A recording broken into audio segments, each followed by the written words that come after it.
Hello बच्चों, let's read this question.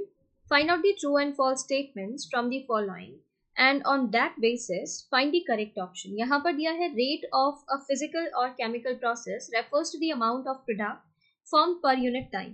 तो ये statement कैसा हो जाता है? ये statement true है. Rate जो होती है physical और chemical process वो किसको refer किया जाता है कि कितना product का अमाउंट बन रहा है पर यूनिट टाइम. ठीक है, तो उसके अकॉर्डिंग आप देखेंगे फिजिकल और केमिकल प्रोसेस का रेट क्या है. ठीक है, रेट ऑफ फिजिकल और केमिकल प्रोसेस रेफर कैसे होता है? Amount of product form per unit time.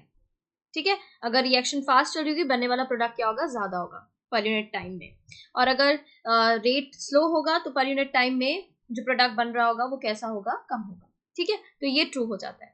Next यह है the essential chemical components of many coenzymes are vitamins. तो यहाँ पर ये क्या हो जाता है? करेक्ट हो जाता है. एसेंशियल केमिकल कंपोनेंट कोएंजाइम के लिए क्या होते हैं? विटामिन्स होते हैं. जैसे आप देखते हैं ना NAD, NADH, NADH, इनके लिए क्या होता है?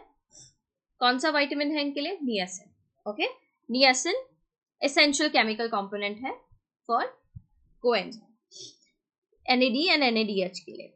Rates of physical and chemical processes are influenced by temperature among other factors. ये भी क्या है? ये भी करेक्ट है. रेट जो होती है फिजिकल और केमिकल प्रोसेसेस की वो इन्फ्लुएंस होती है किससे? टेम्परेचर से. अब आप 10 डिग्री टेम्परेचर रेस कर दीजिए या 10 डिग्री टेम्परेचर कम कर दीजिए तो आप क्या देखेंगे? रेस कर देंगे तो आप डबल होता देखेंगे रिएक्शन रेट को. ठीक है, और अगर आप कम कर देंगे तो हाफ होता देखेंगे. ओके, हाफ देखेंगे रेट को होता हुआ.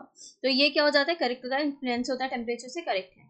In an enzymatic reaction, Km is the temperature in Kelvin at which reaction velocity is half of the maximum. तो यहाँ ये incorrect हो जाता है. Km क्या होता है? Km is equals to half Vmax. ठीक है, ये होता है. और Km यहाँ पर होता है Michaelis constant. Temperature in kelvin नहीं है.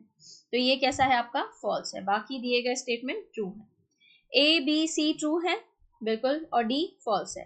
इसमें C, D फॉल्स दे दिया, इसमें B, C, इसमें A, जबकि A ट्रू है, C ट्रू है, D, C ट्रू है. Correct option here is option A.